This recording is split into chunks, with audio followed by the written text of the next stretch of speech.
성소에 계신 하나님을 다 찬양하고 권능의 궁창 거기서도 주를 높이라.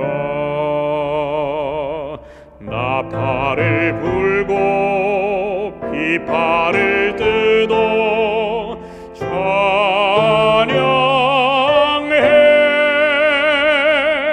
목소리 높여 우리 주를 찬양하여라.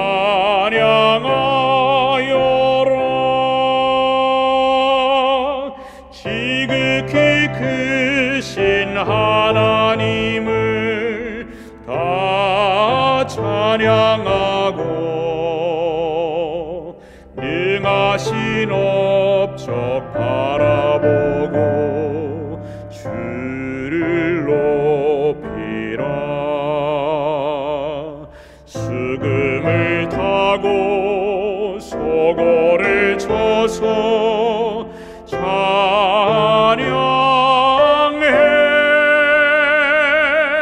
높게 춤추어 우리 주를 찬양하여라.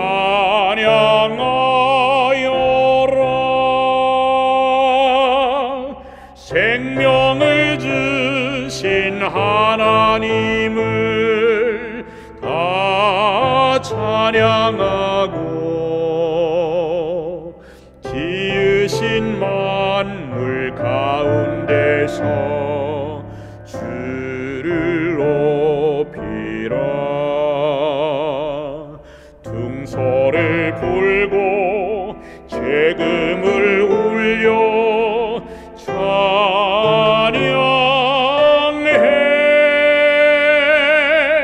손뼉을 쳐서 우리 주를 찬양하여라.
여호와께로 돌아가자. 여호와께서 우리를 찢으셨으나 도로 낫게 하실 것이요 우리를 치셨으나 싸매어 주실 것임이라. 여호와께서 이틀 후에 우리를 살리시며 셋째 날에 우리를 일으키시리니 우리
여러분 안녕하십니까?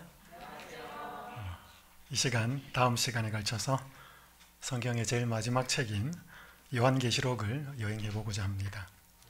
전체의 제목은 그리스도의 승리, 나의 승리입니다. 2002년도에 한일 월드컵이 있을 때 대한민국이 스페인과 경기를 한 날이 안식일이었습니다. 6월 22일 토요일이었는데 시간은 오후 3시 반이었습니다. 이 안식일 오후 시간에 이 경기를 하니까 청년들 또 많은 사람들이 영향을 받았습니다. 경기가 끝났을 때 청년들은 이미 그 경기를 보지 않았어도 결과를 다 알고 있었습니다. 한국이 승부차기에서 5대4로 이겼다는 그 결과를, 그리고 안식일이 끝나고 난 시간에 이렇게 좀 보게 되었습니다, 축구를. 근데 이 경기를 볼 때 전혀 긴장이 되지 않았습니다. 우리 골대 앞에서 아슬아슬한 장면이 펼쳐져서도 전혀 긴장이 되지 않았습니다. 왜 그랬을까요? 이긴 경기였기 때문에, 결과를 다 알고 보는 경기였기 때문에 그랬습니다. 여러분, 선악의 대쟁투가 그런 전쟁입니다. 이미 예수님께서 이겨놓으신 전쟁입니다. 거기에 우리를 초청하시는 것이죠. 요한계시록은 그것이 어떻게 펼쳐지고 전개되며 끝날 것인지를 보여주고 우리를 초청하여서 그 승리에 동참하도록 하셨습니다. 은혜일까요?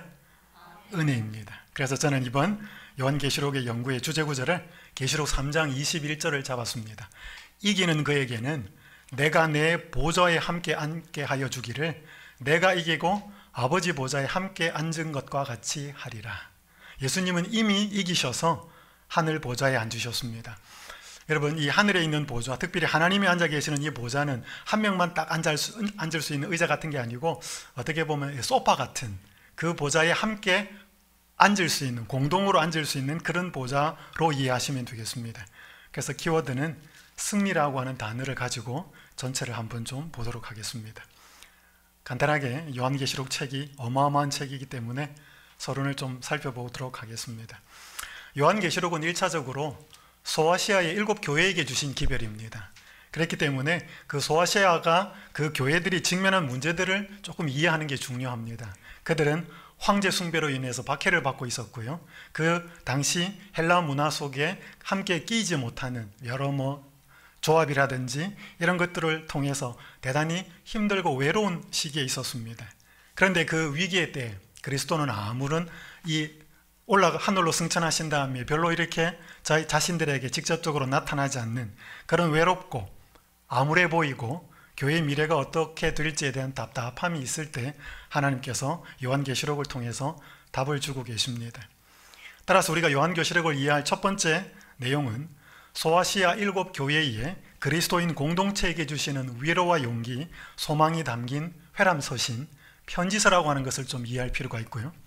그러나 그것뿐만 아니라 요한계시록은 2차적으로 기독교 시대를 살아가는 모든 신자들에게 선악의 대쟁투가 어떻게 전개되고 있으며 궁극적으로 세상 역사가 어떻게 맞춰지고 회복될 것인지를 알려주고 있습니다. 따라서 요한계시록은 모든 그리스도인 공동체에 위로와 소망을 주어서 다시 오시는 예수님을 맞이하도록 하는 예언서입니다. 첫 번째는 회람서신, 편지서라고 하는 것을 기억할 필요가 있고, 두 번째는 예언이라고 하는 것을 기억할 필요가 있습니다. 따라서 요한계시록에 기록된 모든 기록들, 예언들은 그저 과거에 혹은 미래만, 그것이 아니고 과거와 미래에 일어날 뿐 아니라 그 둘 사이에 놓여있는 여러 세계 동안의 사건에도 일어나는 것을 허용하고 용인하는 역사주의적 해석에 기초한 내용이라고 하는 것을 좀 한 번쯤은 들어보셨을 것입니다. 7 교회, 7인, 7 나팔, 그런 것들을 시기마다 일어나는 것으로 이해할 필요가 있습니다. 그런데 이 역사주의적 해석에 조금 너무 집중하다 보면 본문의 말씀에 치중하기보다는 역사적으로 몇 년도에 무슨 사건이 일어났는 것을 매치를 시키려고 하다 보면 예언 해석이 굉장히 폭이 좁아지거나 좀 어긋난 해석이 될 수도 있습니다. 그런 부분들은 좀 이해를 할 필요가 있고요. 요한계시록의 상징과 비유들이 굉장히 많이 등장합니다. 그런데 가장 많은 배경은 구약입니다. 여러분, 구약 성경을 전체를 다 이해해야 요한계시록은 이해가 될 수 있는 굉장히 넓은 범위에 인용이 되고 있는데, 구약 성경 39권 중에 27권이 요한계시록이 인용이 됩니다. 직접 인용이 되거나 암시적으로 암시하거나, 그리고 500구절이 넘는 내용이 직접으로 혹은 간접으로 드러나고 나타나는 것이 요한계시록이에요. 그러니까 구약을 모르면 요한계시록은 이해하기 어렵습니다. 그 다음에 소아시아적 배경, 유대의 묵시문학적인 배경, 혹은 또 신약에 나타나는 평행구 같은 것들을 함께 살펴볼 필요가 있습니다. 요한계시록은 사도 요한이 도미티아누스 황제 때 지중해 감옥이라고 불렸던 바모섬에 유배되었고 그 안에서 기록된 책이었습니다. 여러 가지 구조를 말씀을 드릴 수 있겠지만 간단하게 전체 구조를 살펴봅니다. 요한계시록 1장 19절에 보면 그러므로 내 본 것과 지금 있는 일과 장차 될 일을 기록하라. 이 내가 본 것은 요한이 계시록 1장 19절 전에 본 내용이기 때문에 전체는 이 부분은 지금 있는 일에 해당이 됩니다. 그래서 크게는 두 부분으로 이해하시면 되겠습니다. 지금 있는 일, 계시록 1장 9절부터 3장까지, 그리고 장차 될 일, 4장 1절에서 22장 5절까지인데, 여러분 이 지금 있는 일, 요한 당시에 7개에 있었던 그 상황에서도 미래에 성취될 상당수의 예언과 약속이 포함되어 있습니다. 그러니까 계시록 1장 9절부터 3장까지는 항상 이게 현재 일만 있는 게 아니고 여기에 이기는 자에게 어떤 축복이 있겠고 하는 모든 어떤 것들은 엄청나게 미래에 등장할 내용이 포함되어 있습니다. 그리고 장차 될 일이지만 몇 가지 묵시, 계시록 4장부터에 나타나는 몇 가지 묵시는 요한 시점에서 볼 때 이미 일어난 과거였습니다. 그럼에도 불구하고 장차 될 일이라고 하는 카테고리 속에 들어가 있습니다. 함께 좀 보시면 되겠습니다. 장차 될 일은 두 부분으로 계시록 4장에서 11장 그리고 12장 이후로 두 개로 나눠줄 수 있습니다. 크게는 두 개로 나눌 수 있고 그 다음에 좀 세부적으로는 세 개로 나누어서 A, B, C, 오늘 첫 시간에는 A와 B를 다룰 것이고 다음 시간에는 C를 다루도록 하겠습니다. 자, 계시의 의미, 전달 과정, 목적 간단하게 좀 살펴보지요. 계시의 의미는 요한계시록 1장 1절에 예수 그리스도의 계시라라고 되어 있는데 이 아포칼립시스라고 하는 이 단어는 아포라고 하는 뜻은 무엇으로부터, 그리고 칼롭시스라는 단어는 덮개라는 뜻입니다. 그래서 덮개를 벗긴다. 그래서 덮여져 있는 부분을 벗긴다. 가리개 벗기기 혹은 덮개 열기, 이렇게 휘장을 열어보는 그것이 지금 계시라는 뜻입니다. 마치 여러분 장독대 안에 뚜껑을 딱 열듯이 고추장이 된장이 잘 있는지를 확인하려고 이렇게 딱 열어보는 것, 그게 가리개를 벗기는, 뚜껑을 벗기는, 그게 아포칼립시스라는 단어입니다. 여기 보면 예수 그리스도의 계시라는 말은 두 가지로 해석할 수 있습니다. 예수 그리스도로부터 온 계시 혹은 예수 그리스도에 관한 계시, 둘 다 해당이 됩니다. 반드시 속히 일어날 일들을 보여주는데 단순히 미래에 대한 호기심을 만족시켜주는 데 있지 않고 세상 역사를 붙들고 계시는 그리스도를 드러내는 데 있다는 사실을 여러분 계시의 의미로서 이해하시면 좋겠고요. 계시의 전달 과정은 하나님, 예수 그리스도, 그의 천사, 아마 가브리엘일 거라고 이해가 됩니다. 요한, 그리고 그 종들, 즉 교회에 전달이 되도록 하신 것입니다. 계시의 목적은 반드시 속히 일어날 일들을, 여기 3절에 보면 이 예언의 말씀을 읽는 자와 듣는 자와 그 가운데 기록한 것을 지키는 자는 복이 있나니 때가 가까움이라. 그래서 이것들을 보여주고 드러내어 주온 다음에 이 말씀들이 사람의 가슴에 새겨져서 구원을 얻고 다시 오시는 예수님을 재림을 준비하도록 하게 하는데 목적이 있습니다. 이 부분은 제가 여러분에게 넣는다고 넣었는데 강목에 빠져버렸습니다. 요한계시록은 그 속에 포함된 교훈을 이해하라는 권고로 시작한다. 이 예언의 말씀을 읽는 자와 듣는 자들과 그 가운데 기록한 것을 지키는 자들이 복이 있나니 때가 가까움이라. 고 하나님께서는 선언하신다. 우리가 한 백성으로서 이 책이 우리에게 의미하고 있는 것을 이해한다면 우리 사이에는 위대한 신앙 부흥이 있게 될 것이다. 그래서 요한계시록은 우리가 여기에 기록된 하나님의 말씀들을 잘 이해한다면 위대한 신앙 부흥을 가능하게 하는 책이라는 것입니다. 중요할까요? 중요합니다. 성경 66권 중에 안 중요한 책이 없지만 요한계시록은 또 더 중요합니다. 자, 오늘 첫 번째 A라고 하는 부분, 7 교회에 보내는 기별을 좀 살펴보겠습니다. 지금 있는 일 부분입니다. 여러분 여기 빨간 글씨로 나와 있는 파워포인트에는 세 가지 아까 말한 A, B, C가 그게 있습니다. 7권에게 보내는 기별, 7인과 7 나팔의 기별, 임봉된 7인의 두루마리에 기록된 기별, 세 가지가 나타날 때마다 항상 앞부분에는 예수 그리스도의 모습이 나타납니다. 계시록 2장 3장에 7교회에 보내는 기별이 나타나기 전에 예수님의 모습이 나타나고, 계시록 6장에서 11장 7인과 7나팔의 기별이 나타나기 전에 계시록 4장 5장에서 왕이신 그리스도의 모습이 나타나고, 7인이 임봉된 두루마리가 펼쳐진 기록된 그 기별들이 나타나는 12장부터는, 물론 이 12장은 같이 포함이 되기도 하지만 그렇게 많이 나타나긴다기보다는 성육신하신 그리스도와 역시 왕이신 그리스도가 나타납니다. 그래서 계시록 전체에서 걸쳐나오고 있는 예수님의 모습은 제사장이면서 왕이신 모습입니다. 왜냐하면 이게 성소와 관련되고 재판장 혹은 심판자와 관련이 되기 때문에 때때로는 왕의 모습, 때때로는 대제사장의 모습으로 자주 나타나는 것이 있습니다. 여기 아까 제가 말씀드린 것처럼 A, B, C, 오늘 두 개 A, B를 살펴보고 다음 시간에는 C를 살펴보겠습니다. 먼저 7교회에 보내는 기별을 나타나기 전에 계시록 1장에서 제사장이요 왕이신 예수 그리스도의 모습이 나타납니다. 요한이 이제 첫 번째 계시를 보죠. 여기 13절에 보면 촛대 사이에 인자 같은 이가 발에 끌리는 옷을 입고 있었던 것을 요한이 계시로 보게 됩니다. 그러니까 여러분, 촛대 사이니까 이 촛대는 성소의 촛대겠죠, 그죠? 그러니까 당연히 여기에는 예수님이 제사장의 모습으로 계시는 것을 알 수가 있습니다. 그래서 제사장이신 모습이고요. 인자 같은 이가 발에 끌리는 옷을 입고 있는데, 이 옷을 제사장 옷이라고도 이해할 수 있습니다. 근데 여기에 발에 끌리는 옷이라고 하는 이 단어가 70인 영역 성경에서는 포데레스라고 하는 단어인데, 이 단어가 어디에도 등장하는가 하면 에스겔서에도 등장합니다. 에스겔서에 여러분 먹그릇 해가지고 가정한 자에 울면서 예루살렘에서 울면서 기도하는 사람들에게 애통하는 자에게 인을 치고 하면서 그 세마포 옷을 입은 사람이 단지 제사장의 어떤 역할보다는 오히려 심판자의 역할을 할 때가 많습니다.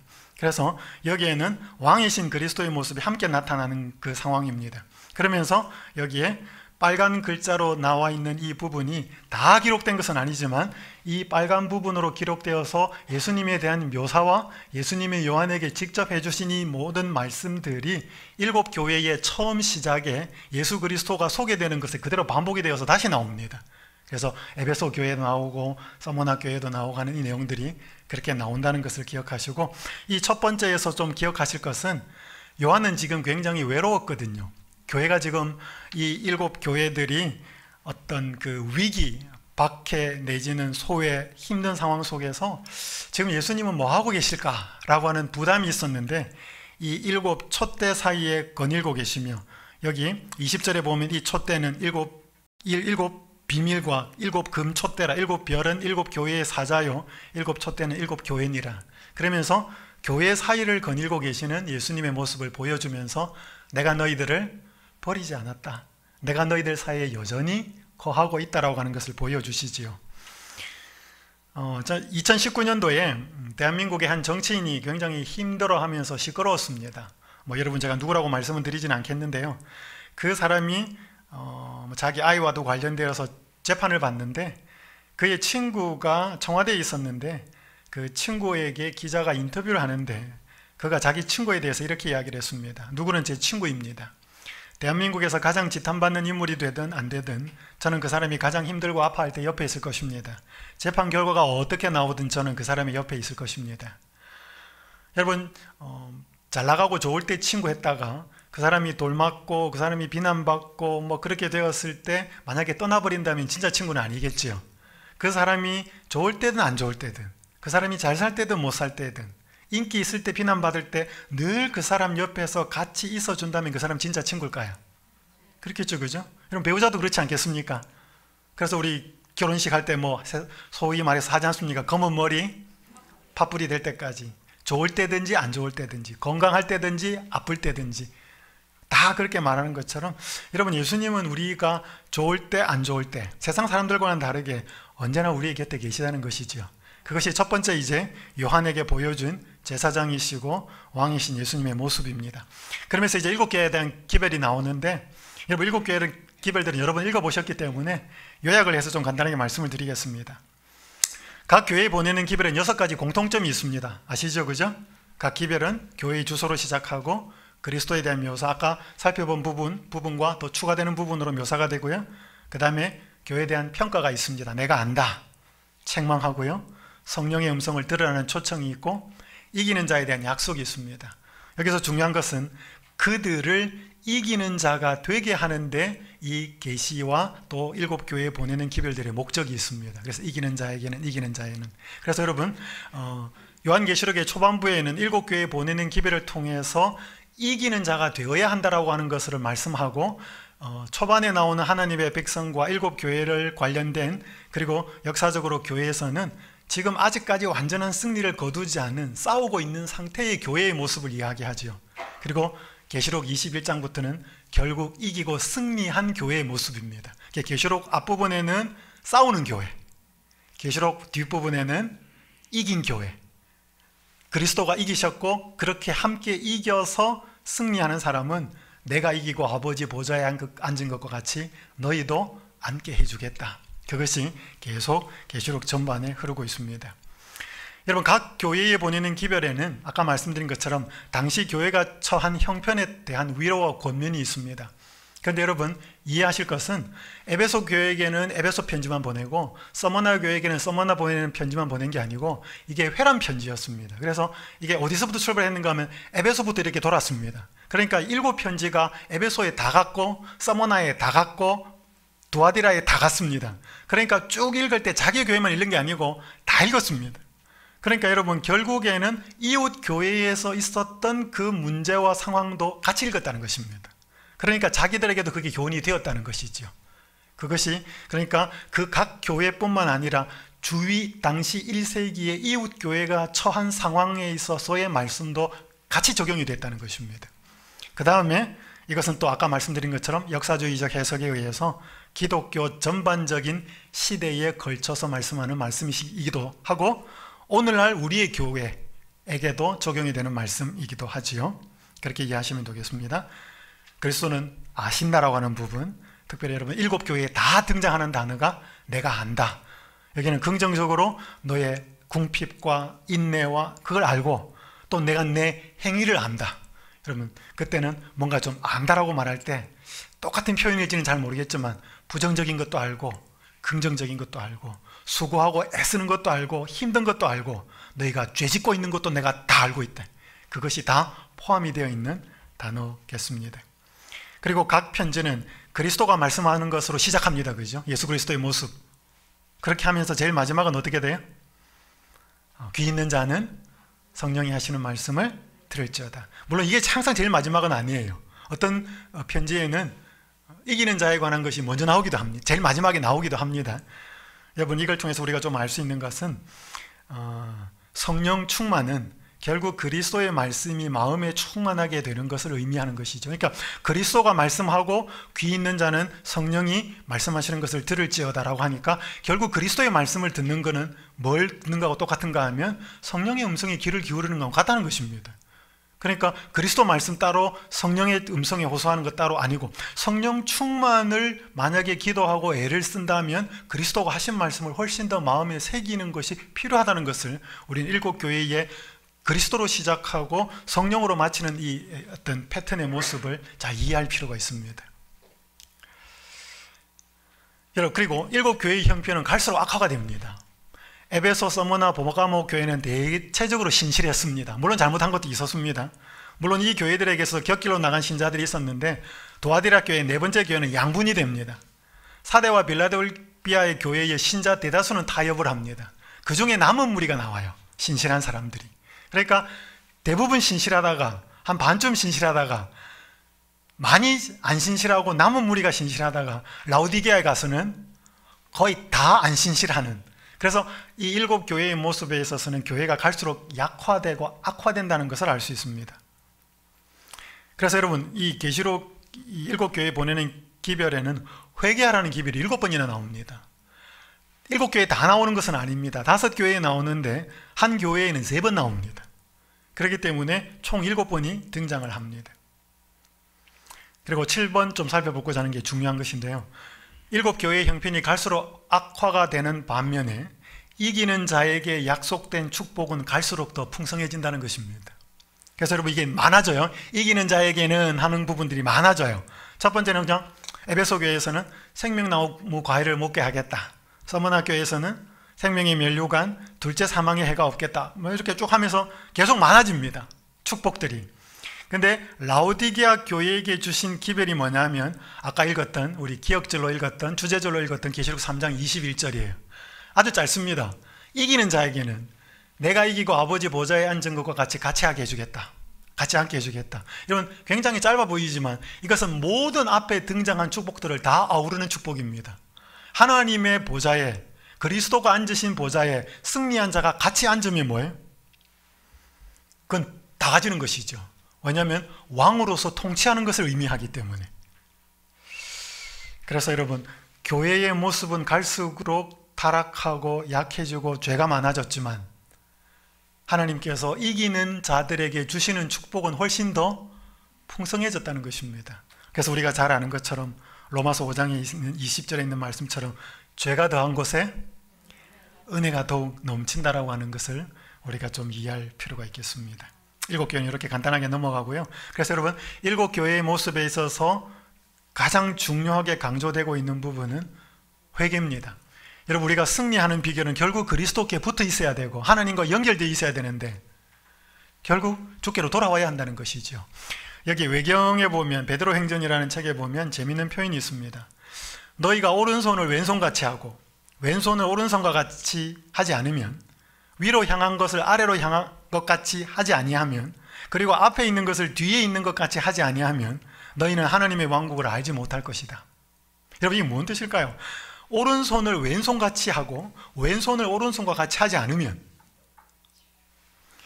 자, 여러분이 저를 보시면 저는 오른손이 여기 있습니다. 그러니까 여러분이 보실 때는 오른손이 왼쪽이잖아요, 그죠? 근데 오른손이 왼손이 된다라고 한다면 이게 뭐 하면 되냐는 거예요. 돌아서면 됩니다. 그러니까 오른손이 왼손같이 되려면 돌아서면 돼요. 위로 향한 것이 아래로 향한 것처럼 하려면 어떻게 돼요? 거꾸로 서면 됩니다. 그러니까 돌아서고 거꾸로 서라는 거죠. 그렇지 않으면 너희는 하나님의 왕국을 알지 못할 것이다. 이 말은 무슨 말인가 하면 오늘 우리의 삶의 전적인 반대 내지는 전적인 턴 이루어지지 않으면 그게 진정한 회개는 아니라는 거죠.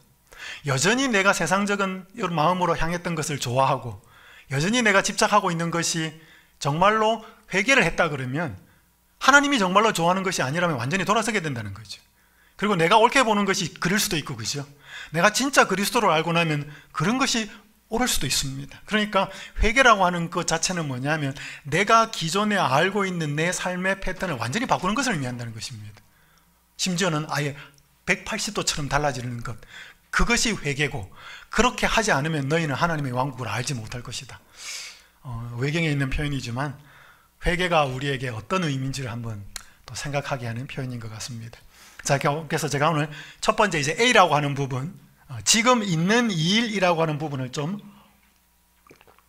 계시록 2장 3장의 말씀을 살펴보면서 계시록 1장에 있는 제사장이시오 왕이신 예수님의 모습을 통하여서 주신 기별을 보았습니다. 이제 두 번째는 7인과 7나팔의 기별인데 역시 장차 될 일입니다. 이 부분, 아까는 지금 있는 일, 이제는 본격적인 예언이죠. 계시록 4장부터 11장까지인데 이 부분에서는 도약판 구절이라고 하는 중요한 구절이 있습니다. 여러분, 체조에 보시면 도움 닫기를 하기 위해서 이렇게 탁 스프링처럼 튀어오르는, 짚고 오르는 것이 있죠.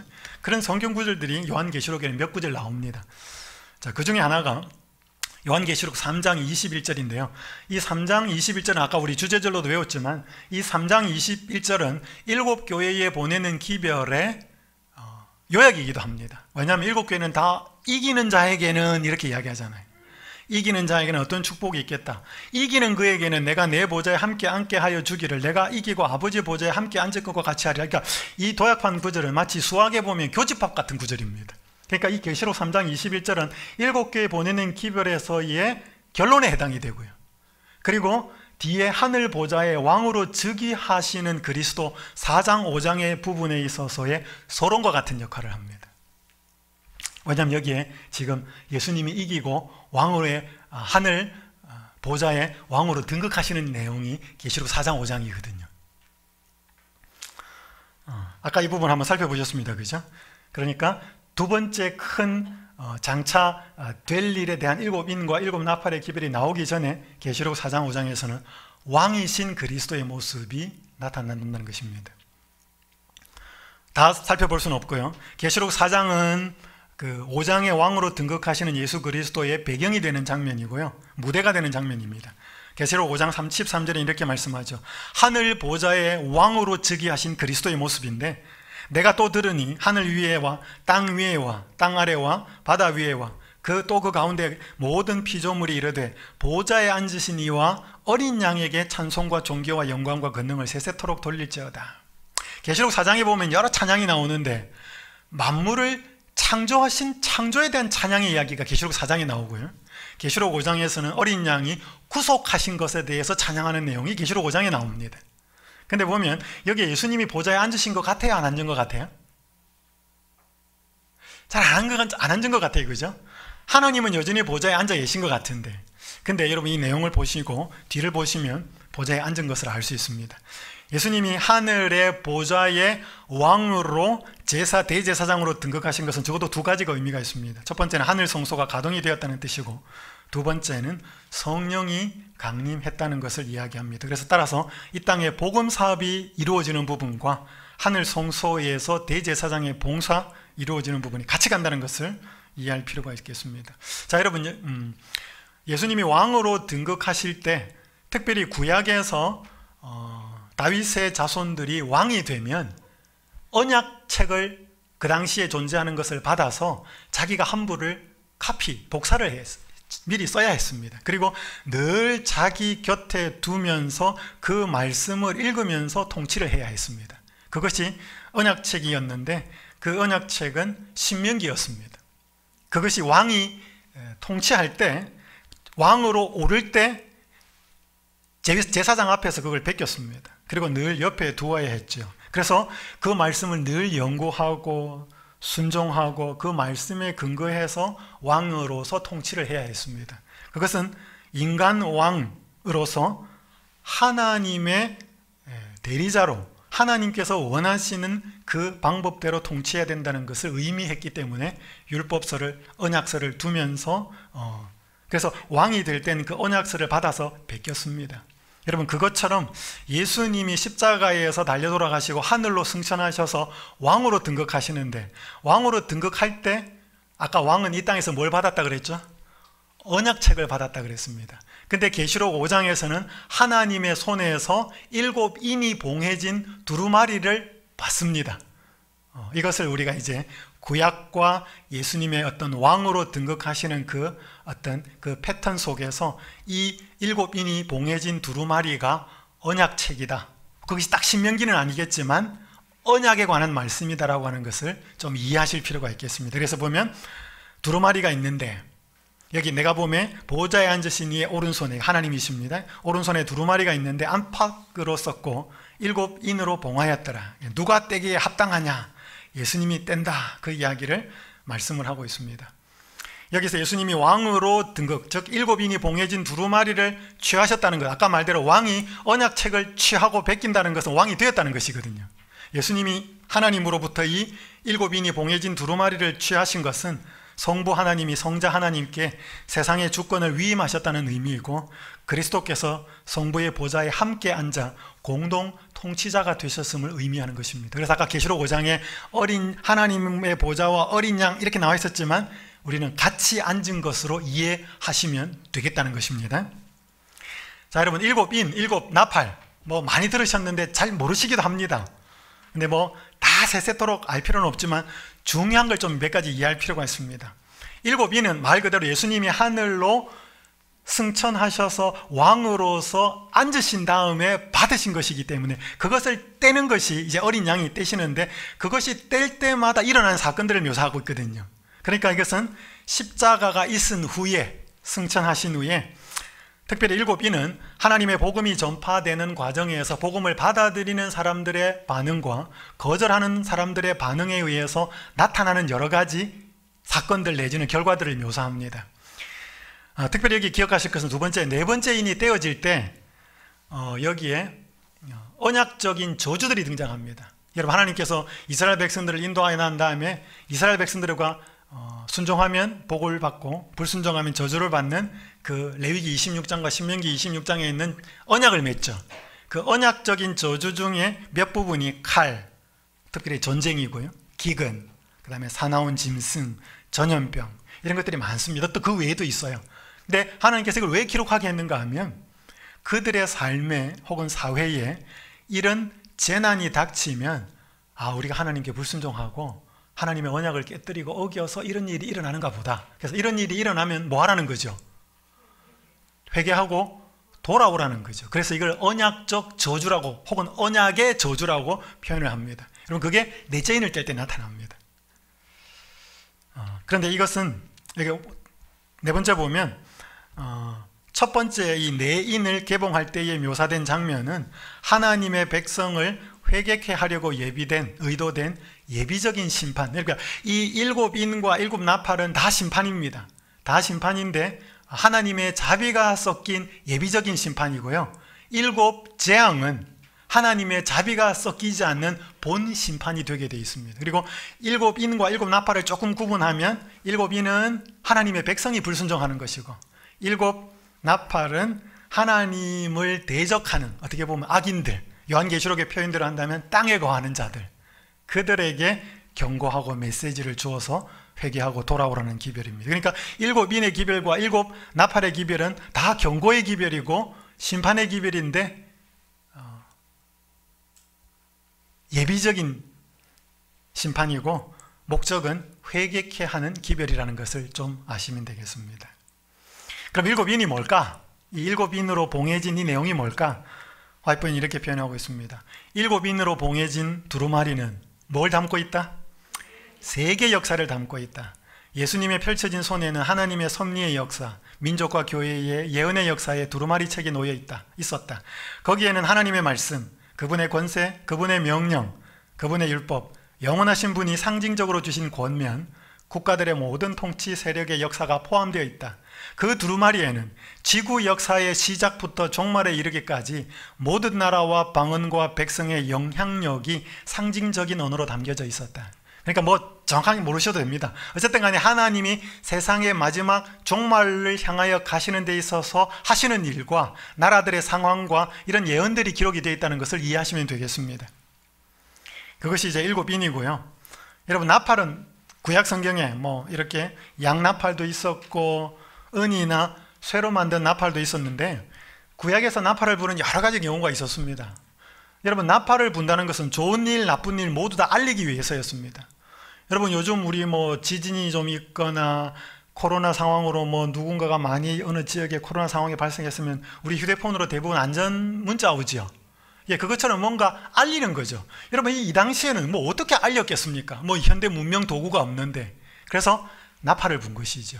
그래서 이게 특별하게 이 계시록에서 나와 있는 나팔은 다가오는 위험을 경고할 때 울리는 나팔이라고 이해하시면 되겠습니다. 여러분, 이게 2차 세계대전 당시에 미군이 일본의 주요 도시들을 폭격하기 전에 뿌린 전단지였습니다. 여기 동그란 부분이 도시들이고요. 저기 이 내용이 뭐 이렇게 적혀 있는데 우리가 지금 조금 있으면 일본의 이런 도시들에 있는 군사시설에 폭격을 가할 것이기 때문에 이 도시들을 떠나십시오라고 경고하는 전단지였습니다. 그러니까 여러분, 한 나라가 특별히 전쟁을 하는 데에서도 앞으로 닥칠 그런 상황 속에서 무고한 사람들은 다치게 하고 싶지 않아서 경고하는 전단지인 것이죠. 마찬가지로 하나님께서 이 엄청난 역사의 일을 이루어갈 때 앞으로 일어날 일에 대해서 혹 그것에 대하여 결과에 대해서 알려주지 않는다면 자비 하나님이 아니시겠죠. 여러분, 그게 중요한 일곱 나팔의 기별입니다.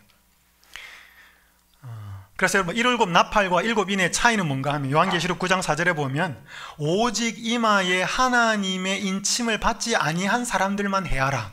이게 일곱 나팔에 계속 나와요. 여러분, 그것은 뭔 의미를 이야기하는가 하면 일곱 나팔에 해당되는 사람은 하나님의 백성은 아니라는 것입니다.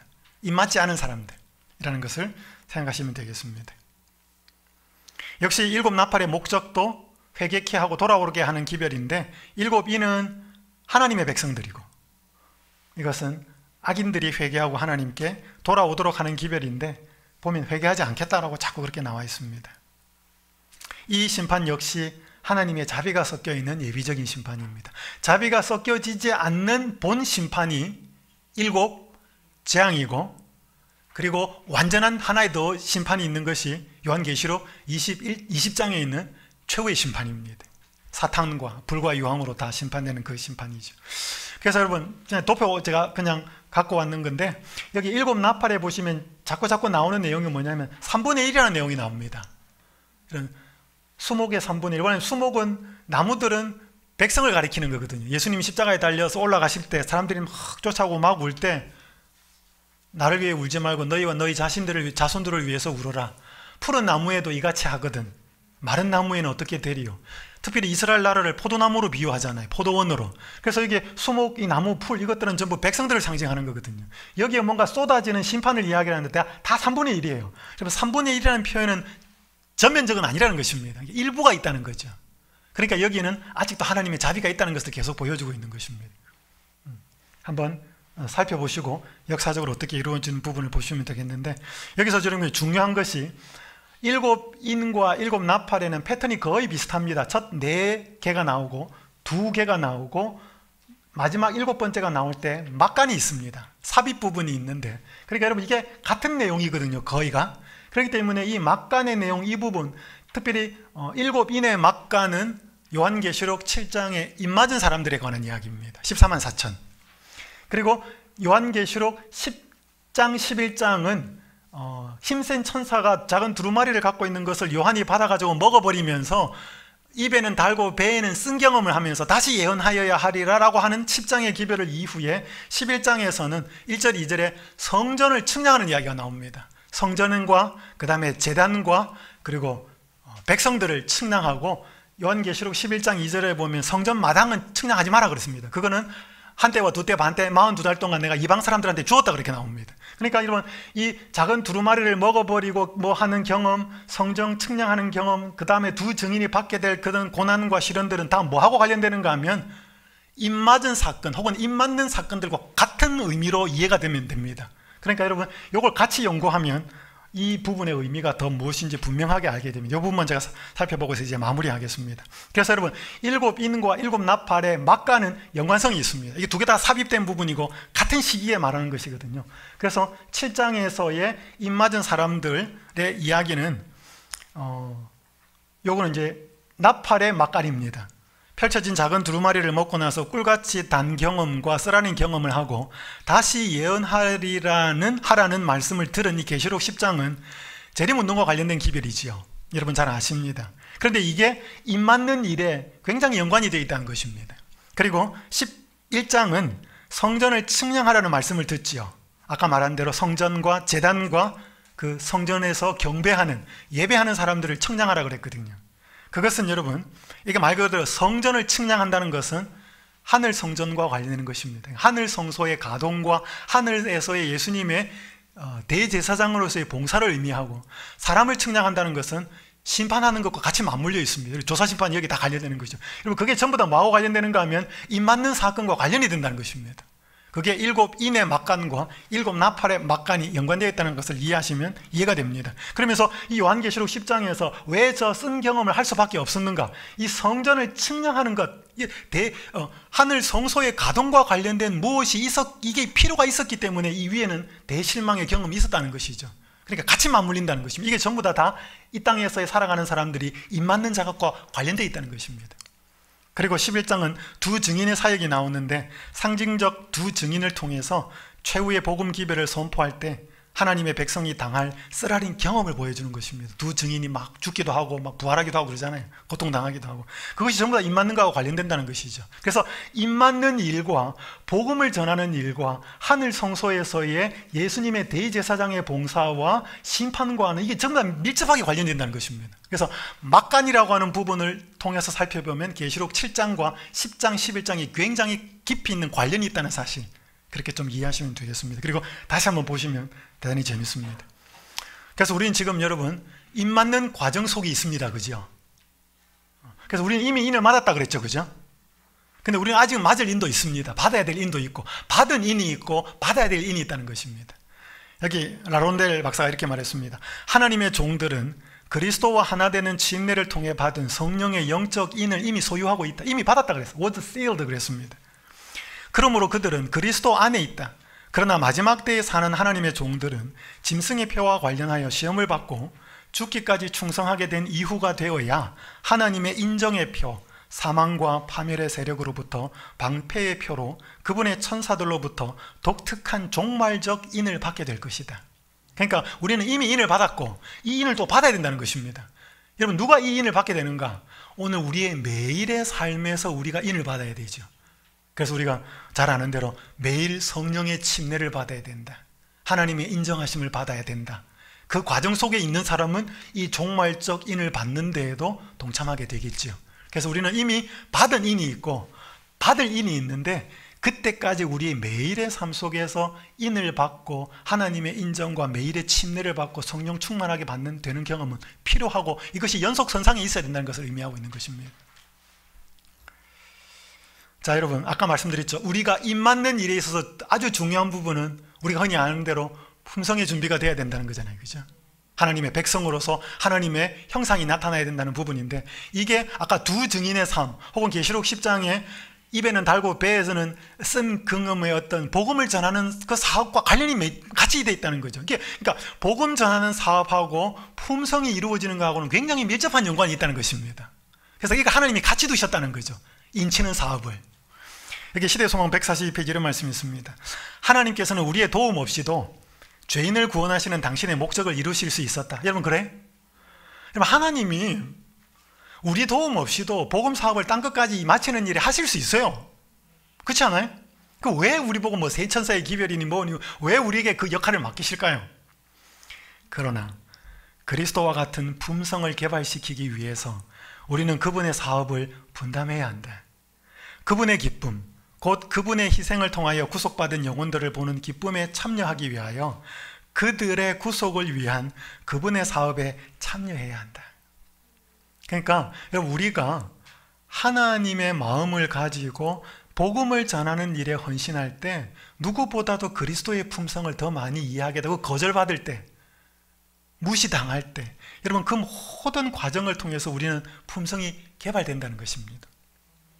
그래서 우리가 이 일을 하나님께서 우리 일을 맡기지 않고 해도 되는데, 우리가 이 일을 하지 않으면 개발되기 어려운 축복과 품성을 거두도록 이루도록 하기 위해서 이 기별을, 이 사명을 맡기셨다는 것이에요.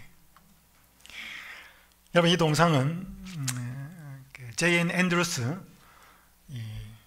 미국에 있는 우리 재림교회 대학에 그 이름이 붙은 그 최초의 우리 재림교회 선교사였습니다. 유럽으로 가게 되었는데,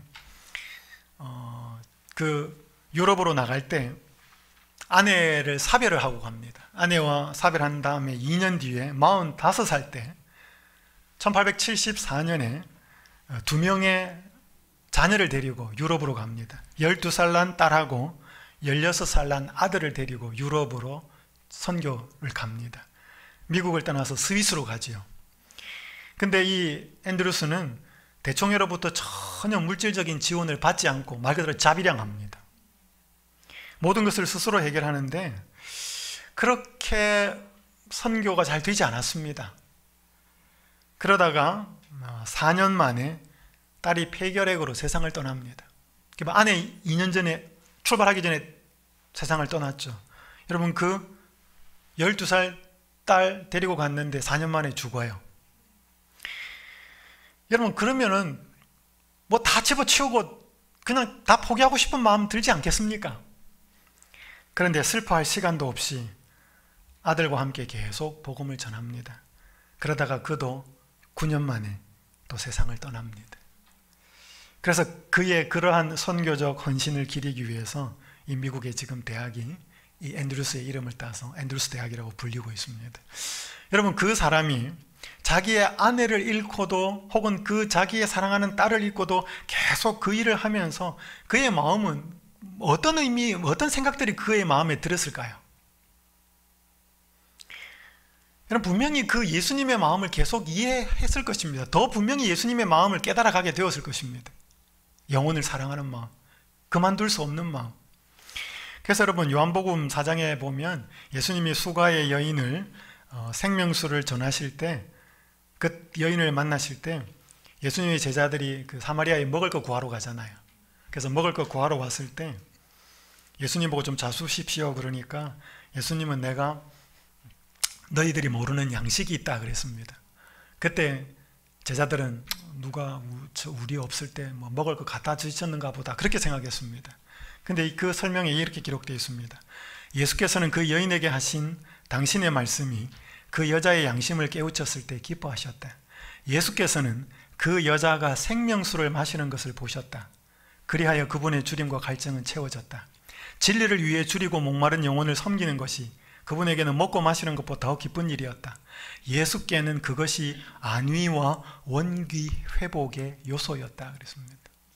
그러니까 여러분, 예수님이 그 세상 목마름으로 채워지지 않는 그 갈증을 갖고 있었던 그 여인에게 생명수를 주었을 때, 먹고 마시면서 물동에 버려두고 사람들에게 복음을 전하러 갔을 때 그 여인이 생명수를 마시는 것을 보고 예수님이 뭐예요? 배고픈 거, 목마른 거, 피곤한 거 다 잊어버렸다 이 말입니다. 그게 채워졌다 이 말입니다. 그래서 제자리에 갖고 와서 먹을 거 드십시오 그러니까 뭐예요? 나는 너희들이 모르는 양식이 있다. 여러분, 그것이 채워졌을 때 예수님은 기쁘셨고 행복하셨다 이 말이죠. 여러분, 이게 생명을 주께로 인도하는 사람만이 맛보는 기쁨이죠. 그래서 이것을 맛보지 않으면 경험하게 될 수 없는 놀라운 축복, 행복, 기쁨. 그러면서 우리가 예수님 점점 더 마음을 닮아가는 그 일을 하도록 하기 위해서 이 복음 사업에 동참을 시켰다는 것입니다. 그래서 여러분, 계시록 7장에 그 입맞는 14만 4천의 사람들의 모습은 결국 어떤 사람들인가? 그걸 보여주는 게 계시록 10장 11장이라는 거죠. 그게 뭐예요? 말씀을 잘 먹어가지고 기쁜 내 삶이 되어서 입으로 전하고, 그죠? 또 그런 고난과 두 증인의 삶에서는 막 그 증인의 삶을 사는데 박해를 당하거든요. 죽기도 하고. 그런 경험들을 통해서 그 입맞는 일이 온전하게 이루어져서 하나님 닮은 품성의 모습이 된다는 것을 일곱 인과 일곱 나팔의 막간의 그 기별들이 계속 보여주고 있다는 것입니다. 오늘 저는 첫 시간에 요한 계시록을 통해서 앞부분 전반부를 통해서 일곱 교회에 보내는 기별과 일곱 인과 일곱 나팔의 기별을 통하여서 지금 있는 일과 장차 될 일, 우리 한 부분을 좀 살펴보았습니다. 다음 시간에는 그 뒷부분의 모습을 살펴보도록 하겠습니다. 오늘 이 일곱 교회의 기별에 있어서 이기는 자가 되도록 하기 위해서는 주께로 돌아가서 그리스도께 붙어있는 회개가 이루어져야 된다. 잘 좀 기억하시면 좋겠고, 일곱 인과 일곱 나팔의 기별에 있어서 그 예비적이고 자비가 섞인 그 심판에 있어서는 하나님께서 주시는 막간의 기별을 통하여서 인치는 사업을 행하시는데, 그것은 복음 전도의 사업과 같이 맞물려서 일어나야만 효과적으로 이루어진다. 그 일에 동참하게 될 때 우리가 더 예수님의 품성을 닮은 모습이 된다는 사실을 기억하시면서 오늘 요한계시록 첫 시간의 여행을 마치도록 하겠습니다.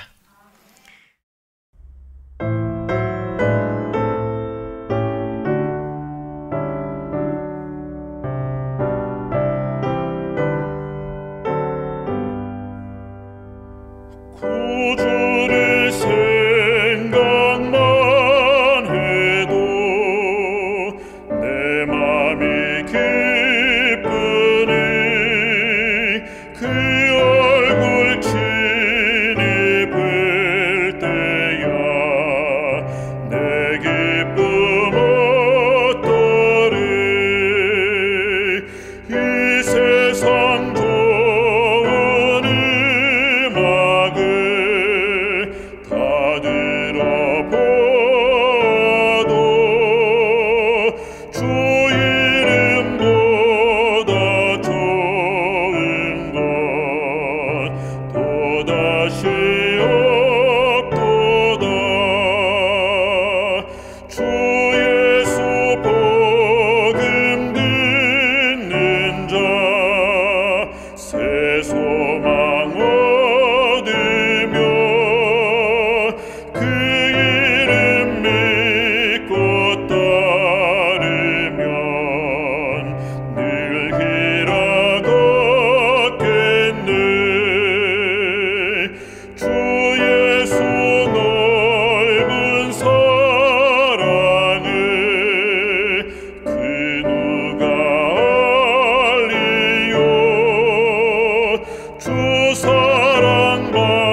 계신 아버지 하나님, 저희에게 읽고 이해가 되면 새롭고 놀라운 신앙 경험을 할 수 있다라는 이 계시록의 말씀을 주셔서 감사합니다.